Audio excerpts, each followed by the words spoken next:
Bonjour les shuttlenautes. Nous allons aborder sur cette vidéo un sujet qui est parfois un peu difficile pour les batteurs. Il s'agit de l'accordage de la batterie.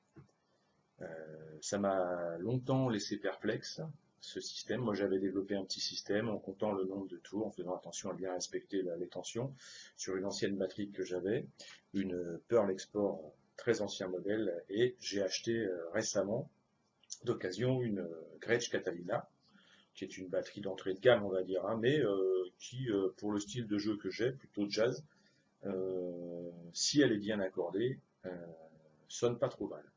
Et justement, j'ai eu énormément de difficultés. Et je comprenais pas, parce que j'accordais ma batterie, et puis 4, 5, 6 jours après, j'avais l'impression qu'elle sonnait plus. Et ça me rendait dingue. Et je réaccordais, je retombais sur un son adapté, hop, ça recommence. Je me dis, c'est pas possible, il y a un truc qui se passe. Et j'ai été sur Internet, et j'ai découvert ça. TuneBot, un accordeur électronique. Donc effectivement, il faut reconnaître que je vous ai fait des démonstrations de trucs qui coûtent rien du tout. Ça, ça coûte quand même assez cher. Mais il faut reconnaître que c'est ultra efficace. Et en cas de galère, lorsqu'on tombe sur une batterie qui est mal accordée, très rapidement, on peut réussir à obtenir, même sur une batterie qui n'est pas la nôtre, un son qui se rapproche de très près de celui qu'on a. Et ça, c'est précieux. Et ça fait gagner énormément de temps. Donc, grâce à cet outil, je me suis aperçu que ma Catalina, elle se désaccordait en permanence. En fait, on s'aperçoit que sur les deux tomes médiums, il n'y a que 5 tirants. Et je suppose que c'est ça qui fait que c'est sensible, puisque j'ai pas trop le phénomène sur le tome basse, ni sur la caisse claire. Donc aujourd'hui, on va tester ce petit appareil, et je vais vous montrer, c'est d'une simplicité infantile, et ça va ultra vite pour accorder, donc je trouve que c'est vraiment un investissement intéressant. Donc juste après un petit essai de chorus sur la batterie avec les deux fameux tomes complètement désaccordés, donc qui sonnent carton bouilli, pour pouvoir faire la comparaison à la fin de la vidéo avec des tomes accordés. Voilà.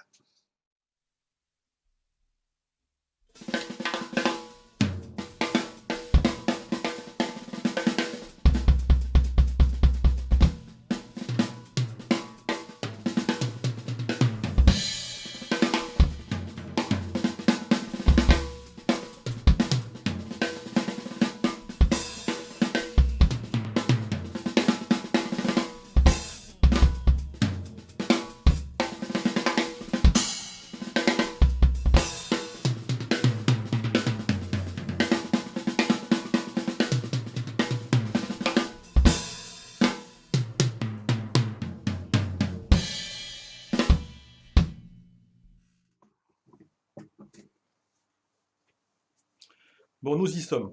Donc nous allons vous présenter ce petit appareil là qui est quand même assez bien, avec les quelques fonctions qu'il a. Bon, un bouton on, ok.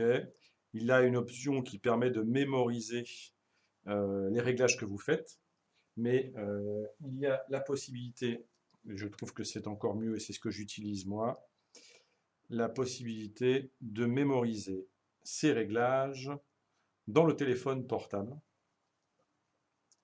Voilà, donc là par exemple, Save Drum Tuning. Ici, moi, j'ai les tonalités d'accordage, donc on peut y trouver facilement les informations qu'on cherche, la note fondamentale et les fréquences hertziennes qui se trouvent à 2 cm, qui sont à mesurer en face de chaque tirant. Vous allez voir comment ça fonctionne après. Donc là, je peux voir que mon tome 10, il est là. Okay, alors je ne sais pas si ça va être facile à lire parce que ça brille un peu. Mon tome 10, lui, il est accordé avec une tension près des tirants de 268 Hz. Voilà. Donc, je les avais déjà un petit peu réaccordés. Voilà. Je prends par exemple ça. Là, je suis à 243. Évidemment, entre-temps, j'ai pas mal joué, donc bah, ça c'est désaccordé. Comme je vous ai annoncé la dernière fois. Voilà, 244. Et là, vous pouvez filtrer avec cette fonction-là pour n'avoir que les fréquences qui sont proches. Hein, parce que malheureusement, il y a des tonalités parasites. Et j'ai oublié de faire une petite chose très importante. Il faut placer quelque chose en dessous du tome pour éviter que la peau de résonance ne résonne comme elle le dit, ce qui perturbe la prise de son. Voilà, 246. Vous allez voir, je vais utiliser une petite clé pour m'approcher des 268 progressivement.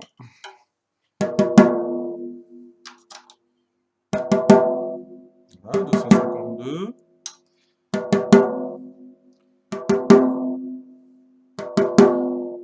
Voilà, donc par exemple, là, vous voyez, ça fait à peu près une semaine que j'avais accordé. Les peaux se sont détendues et je joue environ, pour vous dire, à peu près 30 minutes par jour, pas plus. Sinon, je risque le procès familial. Voilà, donc là, vous voyez, c'est précis, hein, 266, on y est déjà presque. 265, 268, ça c'est bon. 267, un petit chouïa. 265, 267, il faut y aller avec légèreté, on y est presque.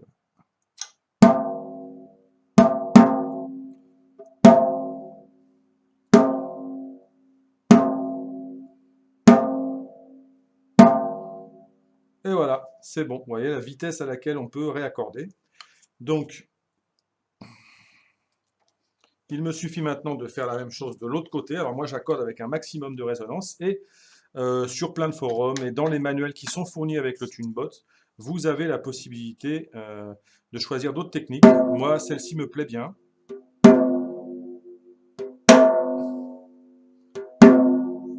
Là, il y a un problème de filtre. Voilà, 256, on va allumer le filtre. Voilà, 258. Donc là, pareil, vous voyez, ça s'est détendu.